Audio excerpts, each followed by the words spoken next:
So Rick Scott is a massively corrupt U.S. senator now from Florida, and he weighed in on what's happening in Venezuela, because who knows better about Venezuela than Rick Scott, and he said something terrifyingly stupid. Venezuela's disputed President Nicolas Maduro now saying he is willing to negotiate with the opposition to end the growing crisis there, but he's ruling out new elections. Florida Senator Rick Scott is on the Homeland Security Committee. Senator, thank you for coming back on the program this morning. So how should the U.S. respond to the growing crisis there? We have got to do everything possible to put pressure on Maduro to step aside. I've been speaking to the president about this. I talked to the interim president, Juan Guaido, this week, met with Venezuelan leaders down in Miami this week.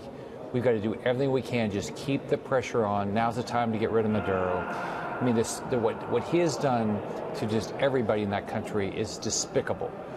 You know, these Democrats talk about socialism. That's exactly what Maduro's done, and it's been horrible for parents wanting to have a child, not worried whether they're going to have food or medicine. It's just horrible what's happened. We've got to do everything we can to put pressure on Maduro. These people, these Democrats have said this is a coup. No, this is fighting for democracy and freedom. It's fighting against socialism. It's fighting to do the best thing for Venezuelans. To what extent do you want us to do everything we can to get involved? I think we got to put everything on the table. Which includes what, Senator?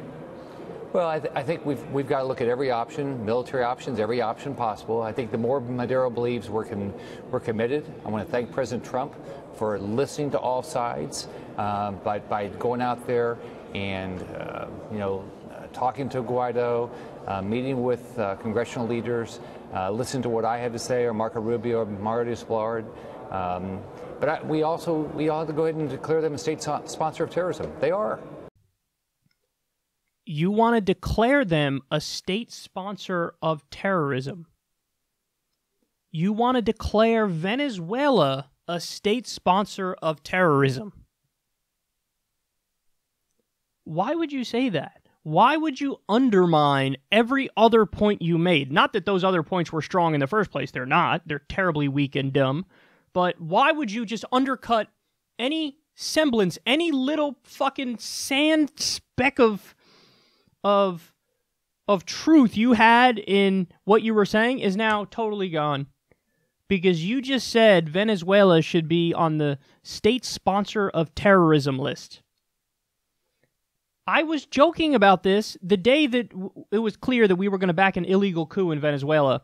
I tweeted, radical Venezuelan terrorism. Say it with me, folks. Radical Venezuelan terrorism. I also tweeted, we have to attack Maduro over there before he attacks us over here.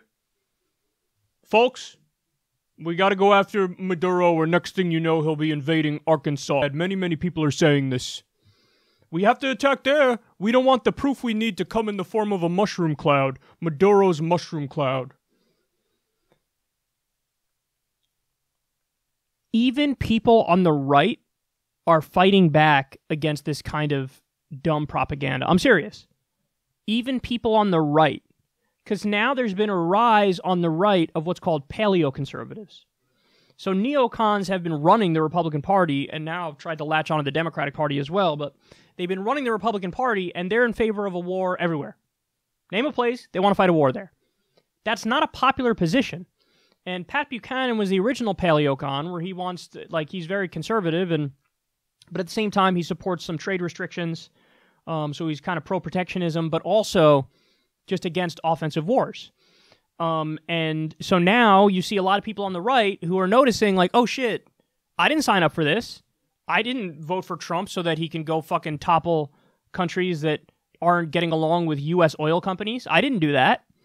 And listen, this shows you, look at how easily, the ease with which they lie is stunning. I mean, you just heard him. He just said it as if it was just obvious. Yeah, put him on the state sponsor of terrorism. What? There is less than no evidence for that. In fact, honestly, keeping it totally real, you're acting more like terrorists right now. Terrorism is defined as violence against civilians, innocent civilians, for a political or religious reason. You guys have no you're not hesitating for a second to say military options on the table. Military option? How many innocent people would die because you want to topple a government because he's not playing ball with oil companies? And by the way, that's exactly what it's about. That's what John Bolton said on Fox Business Network. He was like, yeah, it's really about the oil. That's why we're doing this. They have the largest oil reserves in the world, Venezuela does. That's obviously what this is about. We don't care about freedom and democracy like Rick Scott just said. You guys know it. 73% of the world's dictatorships we support. As we back Saudi Arabia, as they do a fucking genocide, and as they are killing, female activists who just want the right to drive, we're backing that terrible regime, and then we pretend like we have a principled stance to be pro-democracy. Fuck off. It's unbelievable. But there you have it. They've become a living parody. The joke I made was radical Venezuelan terrorism. Maduro, we have to attack Maduro over there before he attacks us over here. That's a joke I made. And now they're saying it seriously and expecting anybody to take it at face value and go, yeah, it's totally true. Listen, even if you're somebody who's been a Republican your entire life, it ain't too late to get out, son. Because this is how much they are insulting your intelligence when he says something like this. Does Rick Scott actually believe Maduro and Venezuelans are doing terrorism? Does he actually believe that? The answer is no. The answer is no. So he's able to lie to you and keep a straight face on, and he cranks the absurdity of the lie. That absurdity meter is broken. He cranked it up so high he broke it. And you're supposed to sit there and just take it like a sucker. You know better than that.